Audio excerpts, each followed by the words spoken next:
শ্রেণীর 44 পৃষ্ঠার অনুশীলনী 6 ক 2 নাম্বার সলিউশন করুন। এর আগে ভিডিওতে 1 নাম্বারের 1 2 3 4 5 সলিউশন করছি। এখন হচ্ছে 2 নাম্বারের 1 2 3 4 5 পাঁচটা সলিউশন করুন। 2 নাম্বার হচ্ছে মিশ্র ভগ্নাংশ বা পূর্ণ সংখ্যায় প্রকাশ করো। মিশ্র, তারপরে হচ্ছে প্রকৃত, তারপরে হচ্ছে অপ্রকৃত। এগুলো আসলে কি লেখা বা এই মানগুলা কিরকম। মিশ্র হচ্ছে যেমন 2 সমস্ত 2 ভাগের 1, এটা হচ্ছে মিশ্র ভগ্নাংশ। তারপরে হচ্ছে প্রকৃত, প্রকৃত ভগ্নাংশ হচ্ছে উপরের সংখ্যা বড় এবং নিচের সংখ্যা ছোট, অর্থাৎ লব বড় হর ছোট।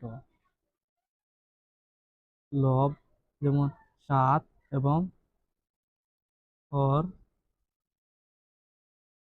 5, তো 5/7, অর্থাৎ উপরের সংখ্যাটা বড় এবং নিচের সংখ্যাটা ছোট। তারপরে হচ্ছে অপ্রকৃত ভগ্নাংশ। অপ্রকৃত ভগ্নাংশ হচ্ছে যেমন উপরের সংখ্যা ছোট এবং নিচের সংখ্যা বড়, ওটা হচ্ছে অপ্রকৃত সংখ্যা। তো আশা করি এটা দীক্ষার প্রকৃত প্রকৃত এবং অপ্রকৃত প্রকৃত মিশ্র ভগ্নাংশ আর কোনো সমস্যা হইতো না। তো এখন আমরা 1 নাম্বার সলিউশন করব। হয়েছে মিশ্র ভগ্নাংশ বা পূর্ণ সংখ্যায় প্রকাশ করো। তার মানে এখানেও পূর্ণ সংখ্যা আছে। পূর্ণ সংখ্যা বলতে হচ্ছে যেমন 10 একটা পূর্ণ সংখ্যা, 15 একটা পূর্ণ সংখ্যা, এরকম ধনাত্মক সংখ্যা। আমরা এখন হচ্ছে 2 এর 1 নাম্বার করব। 2 এর 1 নাম্বার প্রথমে দেওয়া আছে 7/3, এটা হচ্ছে প্রকৃত ভগ্নাংশ। এখন এটারে আমরা মিশ্র ভগ্নাংশ করা লাগবে। আমরা নিচে যে সংখ্যা অর্থাৎ 3 দিয়ে আমরা 7 রে ভাগ করতাম, তো ভাগ করলে পাওয়া যায় 3 1 3। ভাগ করার ক্ষেত্রে এমন একটা সংখ্যা নেওয়া লাগবো যে সংখ্যাটা মাঝের সংখ্যা থেকে ছোট হতো বা সমান হইতো, বড় হইতো না। তো আমরা এখন দেখা যায় 3 1 3 3 দিয়ে 6, 3 2 6 ছোট হয়, আর 3 3 9 যদি নেই তাহলে 7 থেকে বড়, আমরা বড় সংখ্যা নেওয়া যেত না। 7 থেকে 6 গেলে হচ্ছে 1। এখন এই ওই হলো ভাগফল, ভাগশেষ আর হচ্ছে ভাজক। এখন এখন এটা আমরা সমাধান যদি করি, ওই যে দেওয়া আছে এটা হচ্ছে রাফ। এখন আমরা যে 3 দেওয়া আছে, যে 3 দিয়ে আমরা ভাগ করছি, এই 3টা আমরা নিচে রাখি দিই।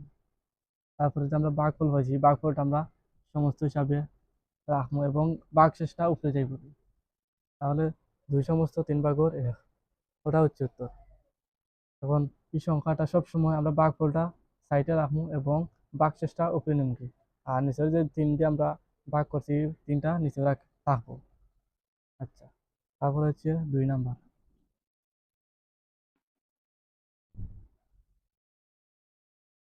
2 নাম্বার হচ্ছে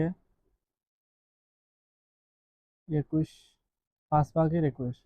এখন এটা আমরা ফলাফল হইলাম ভাগফল 4 আর ভাগশেষ 1।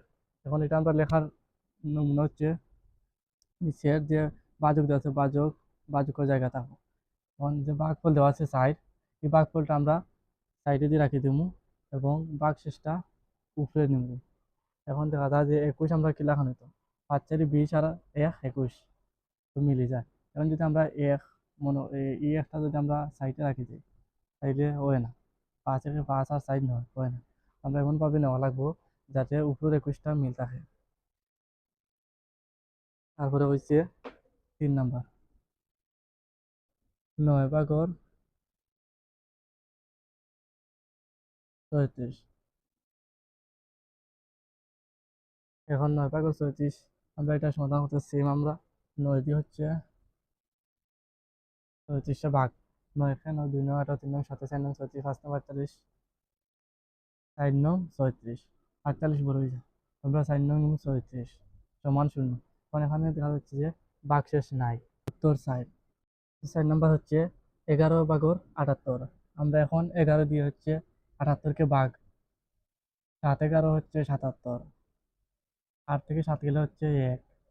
এখন আহ, এটা আমরা হচ্ছে মিশ্র আকারে বসাতে হলে নিচের হরের জায়গা রেখে দেবো, অর্থাৎ 11 নিচে থাকবে এবং এই ভাগফলটা হচ্ছে সামনে আসবে এবং ভাগশেষ 1 উপরে যাবে।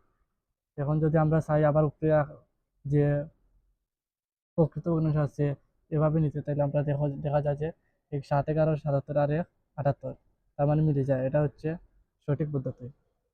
এবং 5 নাম্বার হচ্ছে 220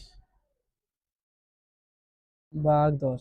তো 10 দিয়ে আমরা 220 ভাগ, এখন আমরা 22-এর মাঝে 220-এর মাঝে আমরা নেওয়া লাগবে। এখন 220-এর মাঝে যদি দেখা যায় বড়, তো আমরা একটা সংখ্যা ডান থেকে বাদ দিয়ে আমরা দুইটা সংখ্যার মধ্যে নেব। দুইটা সংখ্যার মধ্যে নিলে হচ্ছে দুইবার যাইবে 10, দুইবার গিয়ে হবে 20। তো 22 থেকে 20 গেলে হচ্ছে 2, আর উপরে শূন্যটা আমরা নিচে নামাইলাম। 10 20-এর মাঝে হবে যাইবে দুইবার, দুইবার গেলে হচ্ছে 0। তো আমরা 5 নাম্বারের উত্তর পাইছি পূর্ণ সংখ্যা 22।